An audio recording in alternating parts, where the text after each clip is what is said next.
ahora apúrense porque vamos a estudiar un doctorado. Además yo me metí a estudiar también con ellos, terminé también la maestría. Y quiero que también hagan un doctorado.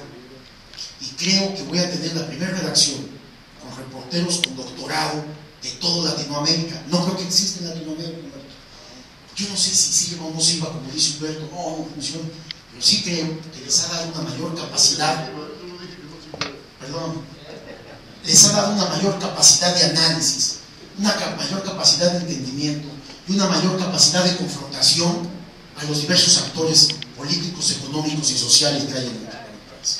Yo sí creo que sirven de escuela, sí creo que deben de estudiar, hay que profesionalizar más el oficio periodístico. Y no solamente estudiar periodismo, pueden estudiar otras áreas, economía, sociología, están muy vinculadas. El periodismo científico, por ejemplo, tiene que ver con diversas disciplinas que hay que aplicar. Tiene que ver con matemáticas, con física, con química, ¿no? Entonces sí es importante tener más conocimiento. Y cuando se logra combinar toda la parte teórica con la parte práctica, bueno, pues yo creo que podemos ser más profesionales.